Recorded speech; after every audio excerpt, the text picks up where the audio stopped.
Francesco Bagnaia walked into Brazil as a three-time world champion. He walked out with 0 points, a crash in the race, and a qualifying error he called entirely his own fault. 2 weekends into 2026. 2 chances to prove that last season was the anomaly. And both times, the same story. Starting from the wrong place, reacting instead of controlling, watching Bezzecchi and Martin disappear at the front. The most uncomfortable part is not what happened in Brazil. It is what Bagnaia said 2 weeks before he got there. And understanding what that admission means for Ducati and for the man who built their era starts with 3 words that no rider in red had ever said before. We are not the fastest.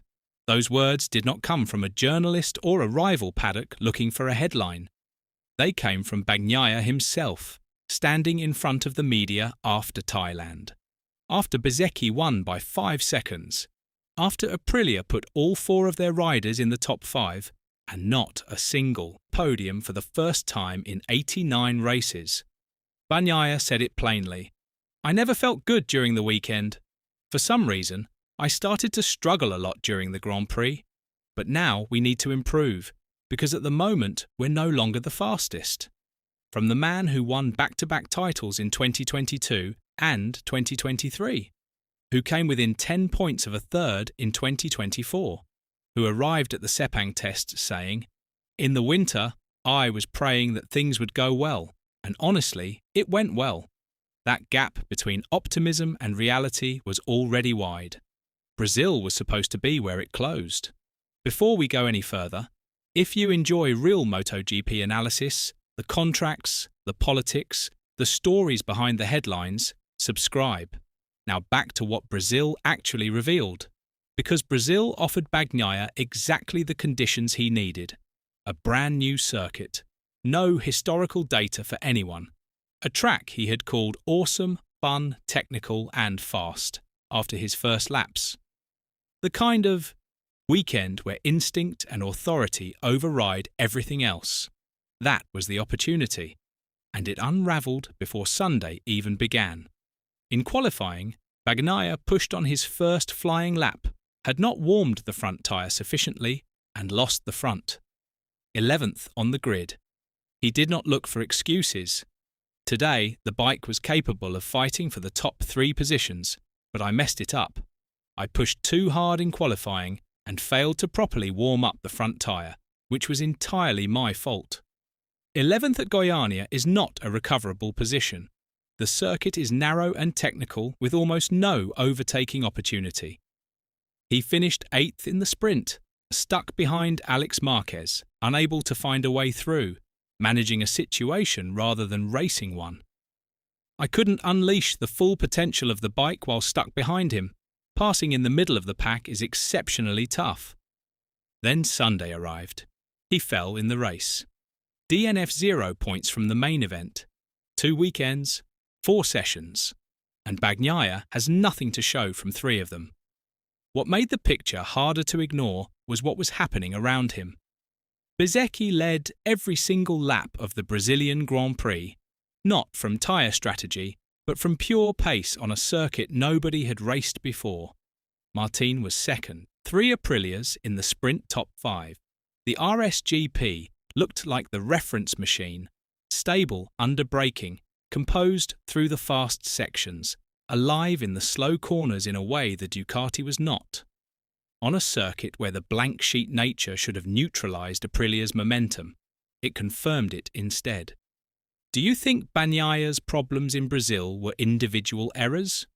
Or do they point to something deeper with the GP26?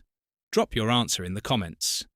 To understand what this means inside Ducati, go back to January. Team director Davide Tardozzi had publicly backed Bagnaia's winter reset. When he returned from vacation, I found a completely different Pecco with a different mindset. That was the endorsement. But in the same month, asked about the pressure building at Borgo Panigale, Tardozzi said something the paddock quietly registered. We're all under scrutiny. Bagnaia, Marquez, us at Ducati. That is not the language of a manufacturer protecting their number 1. That is the language of an open assessment. And 2 races into the season, that assessment has a direction. The context goes further.